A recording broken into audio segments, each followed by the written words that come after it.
What's up, everybody? It's your host of the Mint Tea Podcast, Wyatt Graves, and a little precursor to today's episode and every other episode that is beginning to come out on our show. As you know, I am the mentee, and these guests that show up on my show are serving as my mentors, helping me along my journey, not just as a business owner, but also as a dad and as a husband and as a leader and as a human being, right? In all aspects of my world and my life, I am on a journey to level up, to grow, to not be content with the status quo. And I've got some great content, some great guests that I've got lined up. I'm excited to share those with all of y'all after this episode and in the ensuing episodes over the next couple of weeks and even maybe a couple of months. But I want to say that because I'm on a journey specifically for this episode to increase our impact with affordable workforce housing. And you may or may not know, depending on how long you've been a listener of the show, that I own an 11-bedroom, 12-bathroom house that we rent as a co-living house. We give each one of the residents a private bedroom and a private bathroom, and they share the common areas, which is the kitchen, a library, and the living room. All expenses are paid in our co-living house. They pay one fee, and the lowest fee in our house is $850 a month. It goes up to $1,000 based on the size of the room and the size of the bathroom. And in that fee, it covers electricity, water, garbage, pest control, landscaping, weekly maid service, and internet and YouTube TV. The only thing our residents have to pay is for food. And a lot of times they share in the grocery bill and they cook for one another, making their food cost even more affordable. Today's conversation is with a GoBundance member, somebody that I recently met through our online Facebook community. His name is Ryan, and he has taken co-living and he's really modeled it after student housing. So I wanted to connect with him to get the insights of how he's running his business so that I could sharpen my saw and run my business better. That's what you get in today's conversation. If you're a real estate investor and you're looking for ways to get better returns and to grow your wealth, then maybe you should consider co-living. And maybe you consider co-living based on the way I run my business, which is not student housing, or maybe you consider what Ryan has done with his business, which is the student housing sector. So with that, let's get into my conversation today with Ryan around co-living and student housing. And I hope this conversation brings you tremendous value.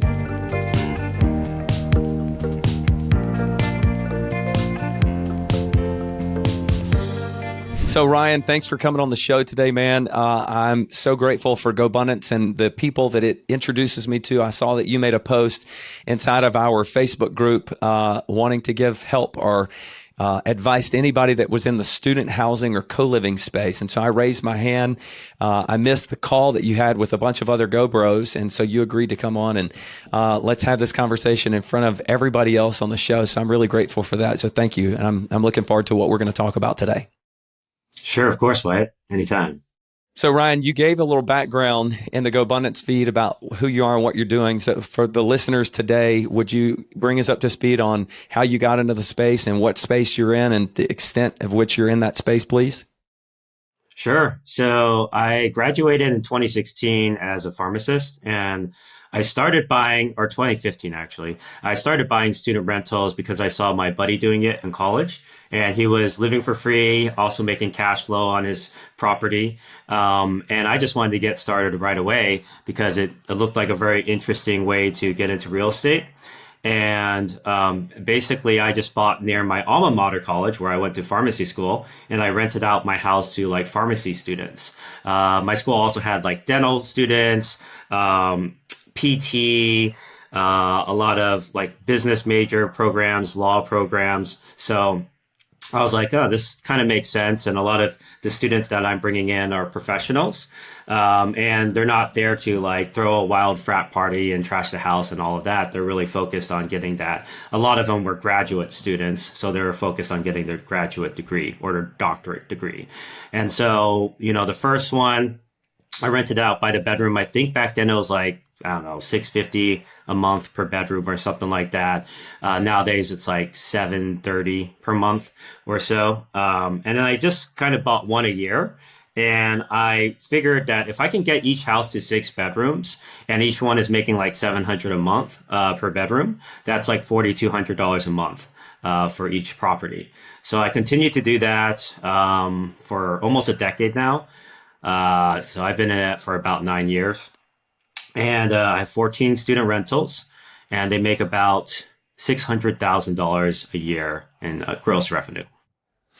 And when you say 14 student rentals, that's 14 houses. Yes. They're single family homes, duplexes, and I have a quadruplex as well. Yeah, you said a quadplex? Yeah, that's right.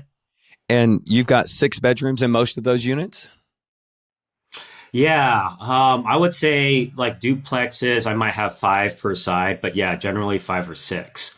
So and what about the biggest ones I have are like, if it's a duplex and it has 5 bedrooms in each side, it'll be like 10 bedrooms. And so I have one that I bought as a single family home for $367,000. I put up some walls, turned it into a duplex. I had to put in a new kitchen. And then let's see, it was after I rented out for all 10 bedrooms, it was $6,550 a month. So that was, really good return on something I bought for $367,000. Now let's just go deep on a couple of those things for the numbers so that I can process the formula of underwriting. When you added the kitchen and put up the walls, was that in addition to paying the $367,000, or that was the $367,000 was all inclusive? So for the kitchen and putting up the walls was about $19,000 for me. And then I did a 20% down on it. And so the mortgage payment was quite low. It was like $2,400 a month about, which was nice. I locked that in. And then, started making $6,550 on it. So it was about $4,000 a month in cash flow. And, what about bathrooms? Are all of your residents getting their own bathroom, or they're sharing bathrooms? They're sharing bathrooms. Typically, my properties have at least 2 bathrooms. So let's say, you have 6 bedrooms and 2 bathrooms and both bathrooms are shared. Then you have 3 people per bathroom. And I try to really stick with that ratio. I find that if you get like 4 people a bathroom, it starts getting a little bit awkward. They might feel like it's a little bit overcrowded. But with that being said, I do have houses that have like 7 beds and 2 bathrooms, and it's worked as well. Wow. Now, are you furnishing these houses with anything in the common areas, the kitchens, the living rooms? And how are you manipulating the floor plans with turning into these bedrooms? Are you eliminating the living room, changing out the garage? Tell me about that. Yeah. So some people, they go straight to converting the garage. But what I do is I might turn the living room into a bedroom, or divide it in half, and half of it be a bedroom, the other half still the living room. And what I'll do is I turn the garage or the basement or the attic into some common space, because it's a lot easier to do. Like, think about Airbnb, where you turn the basement into a nice hangout area. And that kind of becomes my new living room. You could put some rugs, couch there, maybe a foosball table, or pool table. And then that becomes the new common area. And then the living room and the family room, the dining room, those will become bedrooms. So I get pretty creative with it. And it's also cost efficient to do it that way. Because are you really not, let's ask 2 questions. So on the living room or the rec room, if you convert a basement or a garage, are you really not finishing out the garage like you would finish out a normal living room? Is that why it's more cost effective? Like you leave the concrete floor and just put a rug? Exactly. Yeah. So I'm not going to run like HVAC to the garage, for instance. I'm not going to create, enough insulation. It'll just be like it'll still be a garage, but it'll have like a foosball table and a common area. And a lot of times, students really don't need the garage to park. A lot of students, they don't even have cars. So I have a lot of international students, people who coming from overseas to do research here in America, and they don't come with cars. I would say half of them, Half of the people at my places don't have cars. They either walk to campus or take a shuttle, or sometimes we actually provide electric scooters for them to borrow, provided they sign a waiver and a liability form, and they'll just borrow it during the time there. And it's a nice perk of staying at one of our residences. That's so cool, man. And then what is the price difference for a private bathroom versus a shared bathroom? Usually anywhere from like I would say 100, like on the very low end, to like $250 difference is pretty typical. So let's say a bedroom rents out for like 600, I would rent the private one for 850. Got it. Yeah. And then and you're in California. Yeah, so I have 5 in California, I have 8 in Ohio, and 1 in Alabama. Now, the one in Alabama, tell me about that HVAC in the garage, because I can see where you could get by without an HVAC in California with that climate. Right. But what about Alabama? Tell me about that one.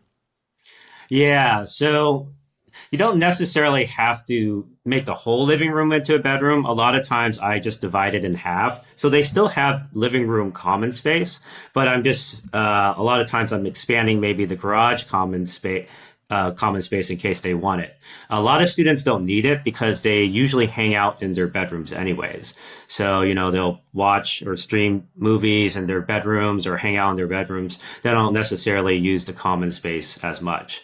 But it's there if they need it. And I have houses where I know like students are not using the common space at all. They're just, it's there for them, but they never really use it. So interesting, man. And then in your rent rates, like 600 for a bedroom, that's a shared bathroom, or 850 for a bedroom and a private bathroom. What's the delta between that rent rate and a 1-bedroom, 1-bath apartment that would be private in order to get your people to rent your space versus them going to rent a private community? How much less are you renting for? Yeah, typically we're at least like $100 to like $300, $400 cheaper than most of the 1-bed, 1-bath apartments. Actually even more than that. So I think in like one of the areas I invest in, a 1-bed, 1-bath apartment might be like 1,500. But the rents that we have is like, in the 600s. So it could be even half the price.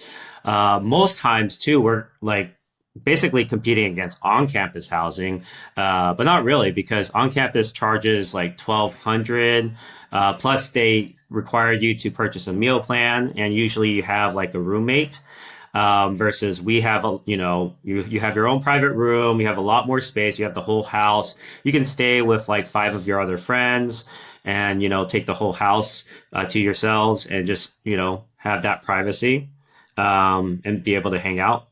And it's just like a way better circumstance than staying at the college dormitories. So for a lot of people, it makes sense, especially people who are on a budget, Dude, I want to pause just for a minute and let my listeners know the real games that our brains play with us. Because I get on the phone with you or Sam Waggart or somebody else that's doing co-living, and I get so fired up and motivated, and I see the light, and I buy into this philosophy and this model so good. And then I go out and work, and I let one property manager or one employee that thinks that it's so hard to lease a co-living house start to derail me and think, womp, womp, womp, right? Like, why did I do this? Right. This is so hard. Like, I've got a vacancy right now, and I have that's really the wrong way to say it, but it's easy for me to think it's going to be so hard to fill this because I'm so unusual to be doing this in my market. And then when I get on the phone with you, which is why these conversations are so freaking important, right? Because I need that shot in the arm of inspiration and motivation. Like, this is it. This is such a great service to the community and to the public to provide affordable housing that is nice and that is easy, right? So I just want to acknowledge that. Go back to furnishing. You're furnishing the kitchen, appliances, silverware, cups, plates, forks, spoons, all that kind of stuff. Everything. What about the common area and the bedrooms? Most of the kitchenware I get from Dollar Tree. So it's like a dollar for each plate, a dollar for each cup. And, that's the cost efficient way for me to do it. Typically, like if it's out of state, I will just have, local boots on the ground or handyman just pick up all that, supplies, the kitchen wares from the Dollar Tree and bring it over. I'll have them like set up all the furniture. Most of my furnishings are from like Amazon, Walmart, or Target. Sorry, what was the second half of your question? The bedrooms. Are you furnishing the bedrooms or not? Oh yeah, so every bedroom comes with like a mattress. Let's see, the desk, the study chair, some sort of closet, maybe a standing closet if the room doesn't have a closet, built-in closet. I will have drawers for the clothes, and then a nightstand. That's it. So you really do look like student housing. I rented a student house apartment when I was in Hmm. college, and it came with a bed and a desk and a dresser. Yeah, exactly. Yeah, we're pretty much matching what their experience would be like in a Got normal it. student housing house. And what's nice about providing the furnishings is like you can also go on Furnish Finder and bring in healthcare workers. And so what I've done a lot of times, I'll bring in a healthcare worker and they'll stay for like, 3 to 6 month rotation at least. And then afterwards, a lot of them will renew an additional year. So they usually like work 3 months. And if they like the job, they say, oh, I want to continue my residency or fellowship here for another year. And so I sometimes get people who, sign up for a couple months and then they end up staying for like 2 or 3 years. It's making me ask the questions about my model home furniture and where it's at, and if we have the ability to use it to furnish one of our bedrooms. We do not furnish our bedrooms. We do furnish the living room and the kitchen and the common area. Gotcha. So that's a great insight. What about expenses that are covered for your people when they pay you? Do they have to pay for anything else relative to living in that house besides their food? Yeah, they have to pay for utilities as well. So everything, all utilities are covered by the tenants. The only thing that's not covered is landscaping and just general maintenance. And how do you split that bill between the multiple people? How's that property Yeah, management divided piece by work? the number of people at the house typically. So if there's 6 people, just divide it by six. And it comes out usually well, during like summer and spring and fall, I would say it's between like $40 to $60 a month per person. And then like during the winter time, when it gets colder, a lot of times the bills go up to maybe $100 a month or something max. But some houses are still like under 100 a month for Very utilities. So interesting. And so that's water, garbage, and electricity. What about internet?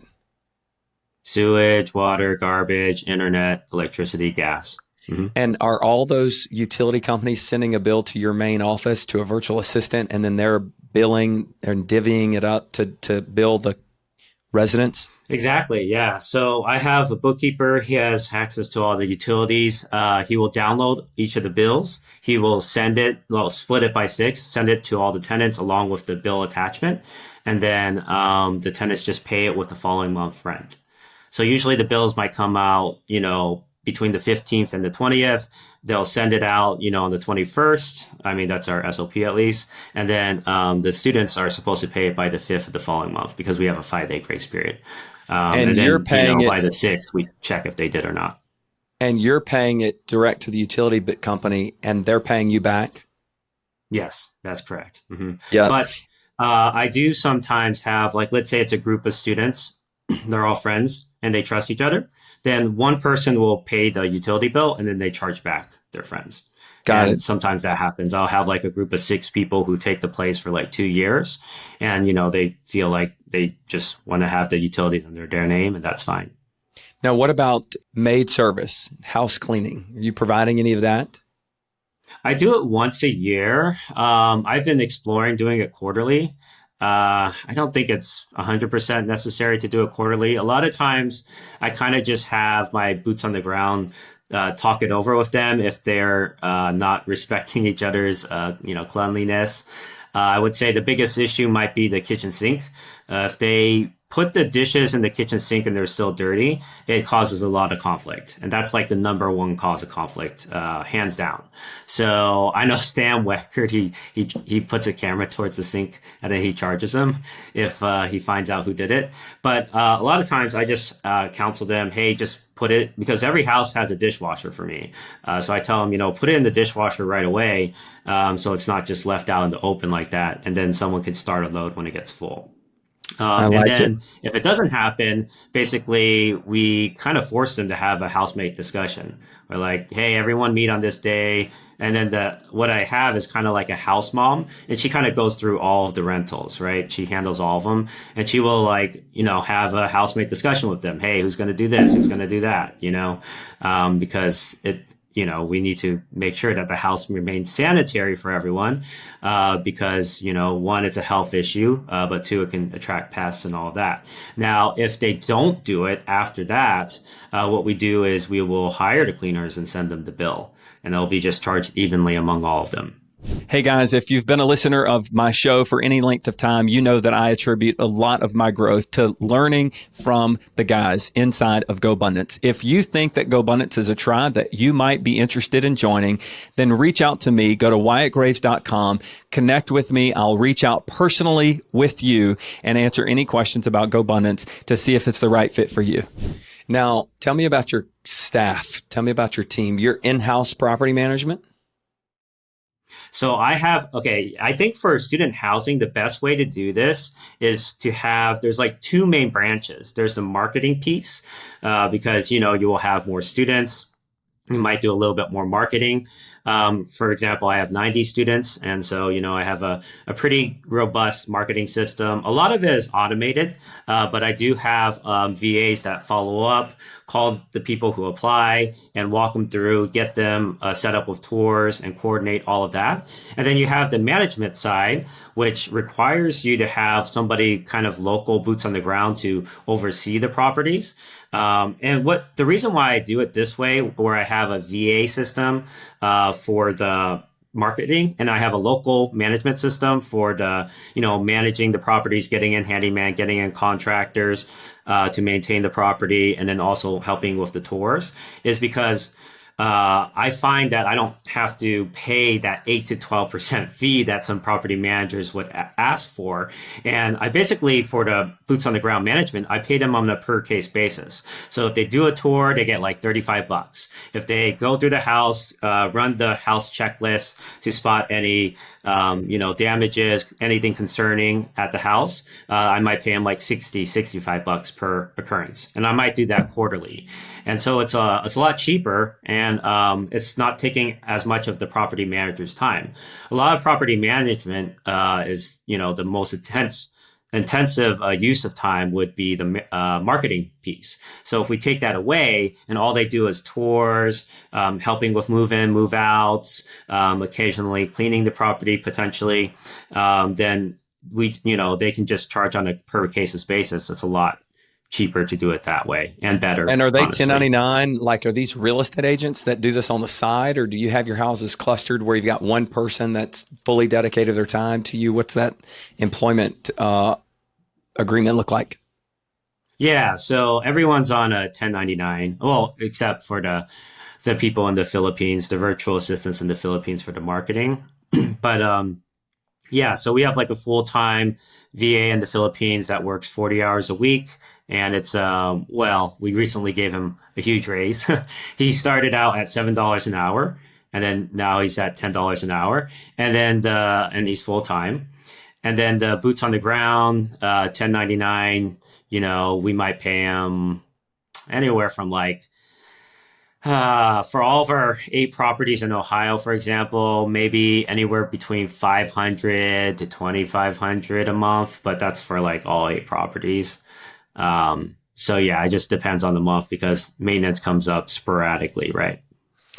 And what does he do for a living outside of that? Because he can't be working just for you and make $500 a month. So what kind of person do you hire to do this? Yeah, so I know this is kind of like a part-time thing for her because she's also going to school. And she's getting, I think, her MBA or something like this. This is the But she person also that's has a managing. husband who is a handyman. So, and then a niece, or sorry, a nephew who's also a handyman. So, basically, those three of them kind of handle most of the maintenance at our houses.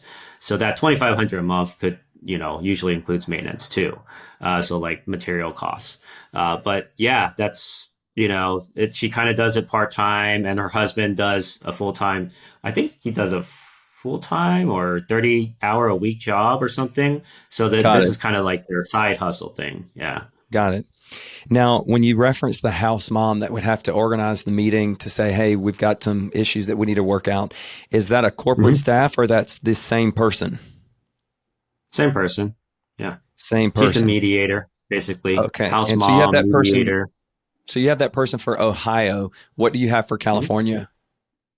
Yeah, for California, I kind of handle it, and my mom actually helps out too. Okay.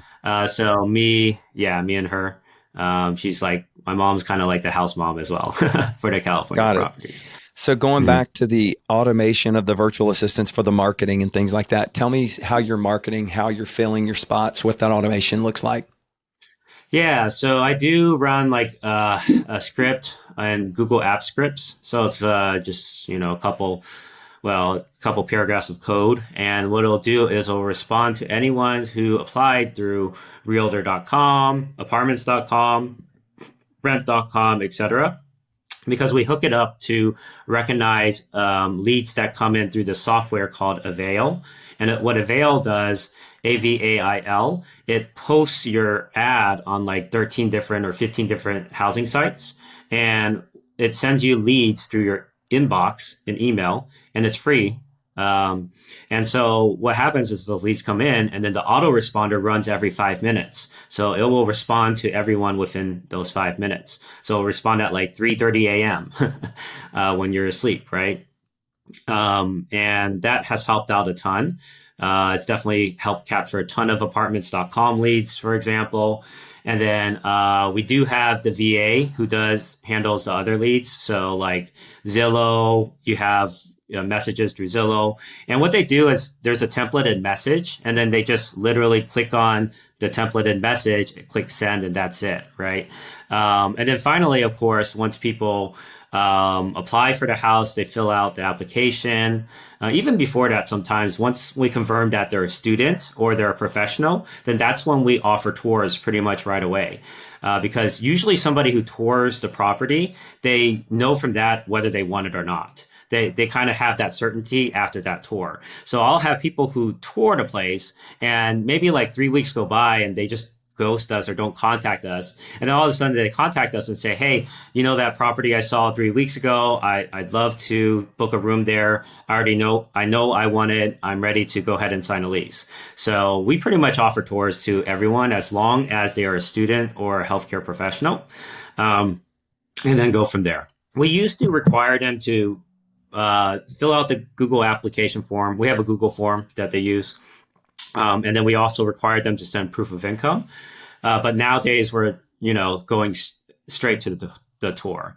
But You're reducing beforehand, the before we friction. used to have them fill out the application form and do proof of income, then finally do the tour. But nowadays we offer the tour up front, and then if they know they want it or not, then we'll send them the application form and ask for proof of income. Yep. And then the last thing well, all of these houses, except for the ones in California, are remote managed by you then. They're Yeah, not in your backyard. yeah. Correct. Yeah. So Stockton is about an hour and 15 minutes away. So for me, it was a comfortable place to start. That's where I bought my first one. It's near UOP, which was my alma mater college. And I just started there because it was like relatively close to me. Yeah, but I was able to kind of manage it from my place in Sacramento.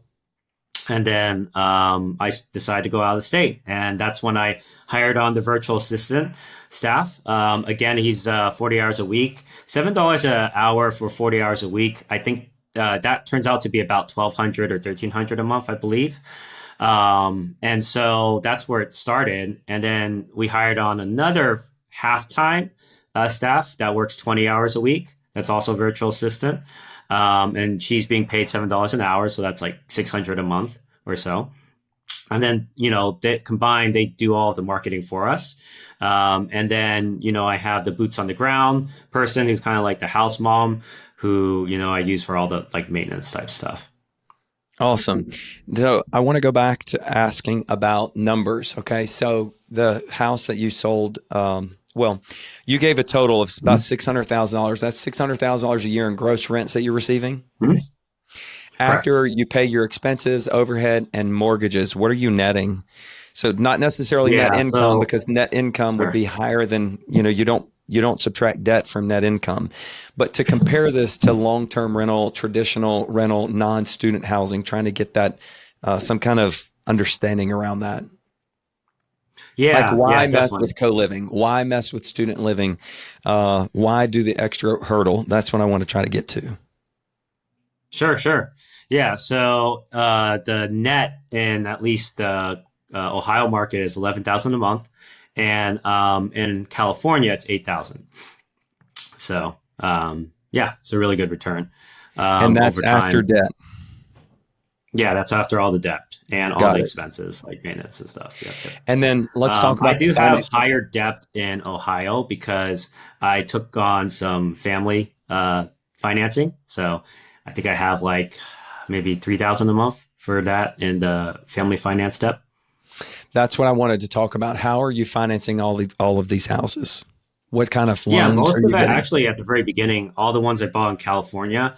I went up to 6 properties in California before I sold my first one. And that was all financed from my pharmacist salary. I just worked a lot overtime, worked 2 jobs. I was able to take out HELOCs as well on the properties.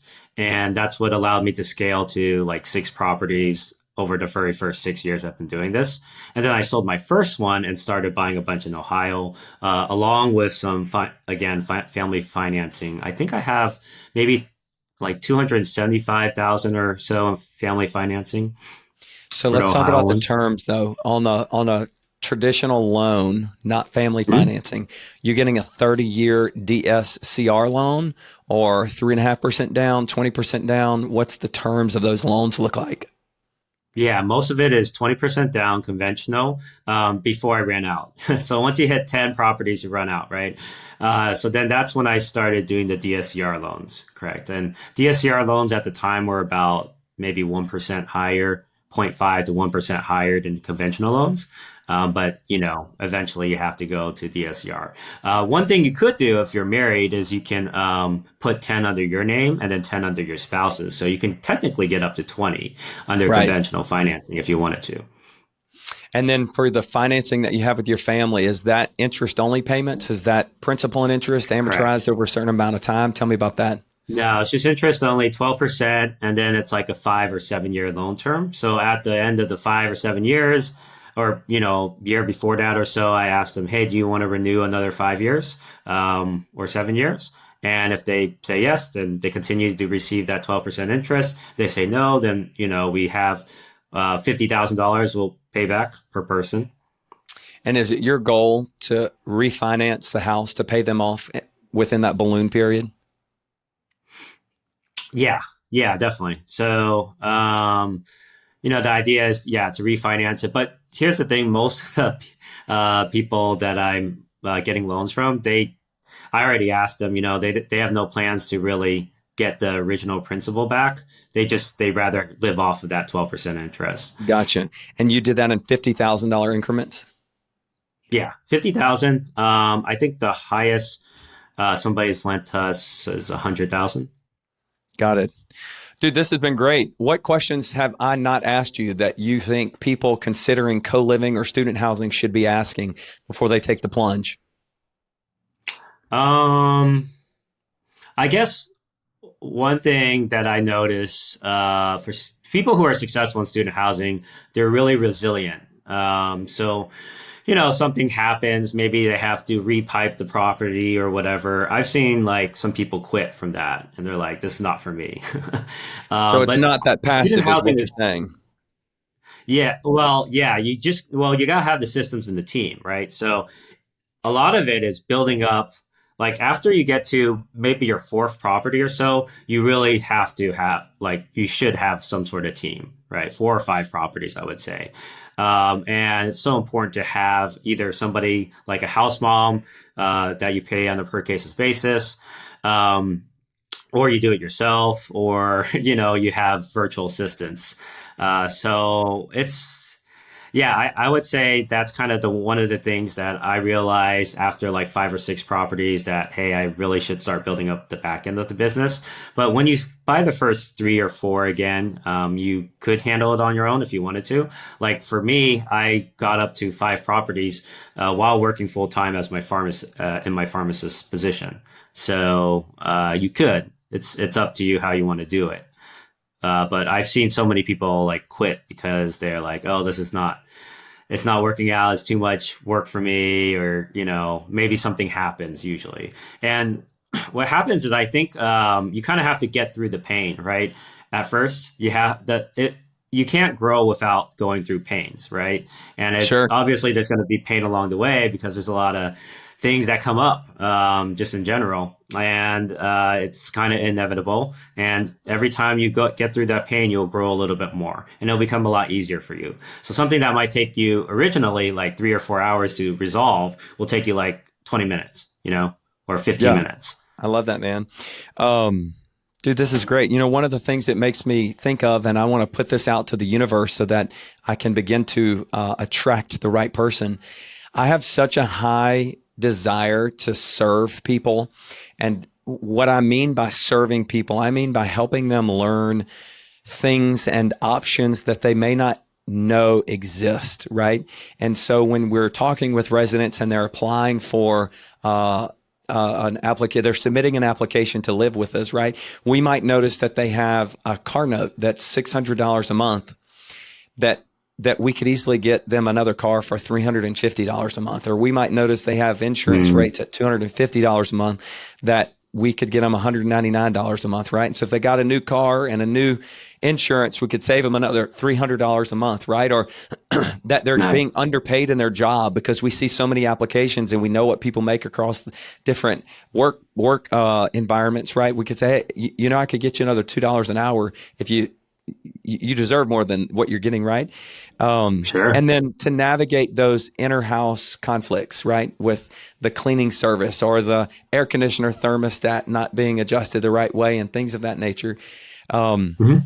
I want to hire a social worker as a leasing agent that Nice. can really serve as Okay. a resident engagement specialist, right? To really connect with the residents and understand where they are. So I'm saying that publicly for the first time on the show, right? If you are a social worker with a knack for real estate and leasing and wanting to meet needs of people in the real estate space, reach out to me. We're going to start attracting that person to come and work in our office as a leasing agent.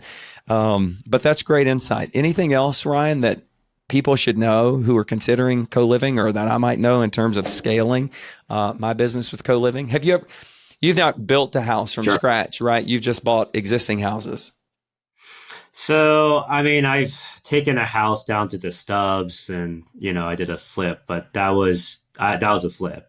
I didn't turn it into co-living. I think it's more efficient just to buy pretty much houses that are ready, turnkey properties, because every month that you wait to renovate or do a large project is potentially like $4,200 a month. So if you wait, if the project lasts for like 6 months, that's already like $25,000 that you're missing out on. Yeah. Are you paying market rate for these houses that you're buying? Are you buying them at a discount? Depends on the season. I would say some of them I buy at a discount if nobody else wants it. So one time I bought that, like for example, that $367,000 house. That was a 10-bedroom property. It was just a single family home that was 10 bedrooms and 4 bathrooms. Nobody wanted it. It was going on the market for $450K. and I got it for $367K. So it was like an $83,000 discount because nobody else wanted it, and it just made a lot of sense for my model. I had a group of 10 people in there at first, and then I realized that having one kitchen with 10 people wasn't ideal. So that's when I put in a second kitchen. But yeah, I mean, you definitely can get great discounts on properties that nobody else wants. A lot of times when you're looking for larger square footage properties and we're willing to, pay up a little bit higher for that, because we're able to get those 6 bedrooms in and make a lot more rental income. So it just makes more sense for us to buy them versus other investors will look at it and they say, oh, the ROI is not there. Yeah. So what did that house appraise for when you purchased it for 367? It appraised pretty much right around there. I feel like appraisers look at the price and they're like, oh, let's just go at the. Let's just meet the price. That's right. They do. Dang appraisers. Yeah. Dude, do you have any questions for me? How can I help you? Yeah. I mean, let's see. I'm always looking for lenders. I think nowadays I'm looking for a lender who might give a blanket loan when maybe the rates drop. Might be, I mean, I have like several houses at like 7.5% and 8.3%. I think it's the highest interest rate. So if you have any lenders that send them my way for sure. I love it. And how long have you been in GoBundance? About 3 years now. Yeah. How you like it? A little more than 3 years. Oh, it's awesome, man. What do you like most about it? Happy to renew. I think the connections are really great, obviously. Every time I go to an event, I learn something new from somebody. I make a new connection that, down the road, we decide to partner on something or work on something together. Or maybe it's not them, but they have like some resources. Like one time, there's this guy I met in GoBundance. He was at the table, one of my tables. And then he said he had a really awesome bookkeeper and, he works part-time and does is killing it. And he said, you're welcome to contact him and, help have him do bookkeeping for your business. And I use that bookkeeper today. So what's his name? Is it Seed or Simon? No, it was RJ. RJ. Okay. Because somebody else did the same thing to me and I'm interviewing and about to hire the same kind of concept. Another GoBro talked about an accountant. And so we're going to bring him on as well as in the back office. Oh, dude, this is great, man. I've also hired VAs through GoBundance too. So there's a lot of good stuff. For sure. Well, dude, I appreciate your time. This has been awesome. Thank you so much. If somebody wants to be in touch with you, find a student house that you are renting, or maybe an investor, a lender that listens to this wants to reach out to you, how can they find you? Yeah. So you can go to www.newbierealestateinvesting.com/guide and then just put in your email. We'll send you an email and then you can reply to that. And then you'll have me there if you have any questions. My number is also 916-367-3415. So if you want to reach out directly to me, that works too. I love it. Will you spell that website address, please? Yeah. www.newbierealestateinvesting.com/guide. And newbie is spelled NEWBIE. Okay. That's what I wanted to make sure. Awesome, man. Thank you so much, Ryan. This has been awesome. I look forward to meeting you in person at some event soon. Hey guys, Wyatt Graves here. As you know from previous episodes of this show, I'm on a mission to grow a business that has 25,000 doors, a holding company of service-based businesses surrounded by a protective moat of a personal growth and development educational company. With that being said, I am looking for deals, I'm looking for talent, and I'm looking for capital. If you're interested in connecting with me, go to my website, wyattgraves.com. Send us a deal. I will be sure to include you in some way, shape, or form. Whether you're a real estate agent and you want to be my agent, you're welcome to be my agent if you bring the deal to me. If you're not my agent and you bring the deal to me, we will still get you paid somehow, some way. If you want to work inside of our world, then drop me a line, send me an email, connect with me. We're interested in attracting level 5 talent.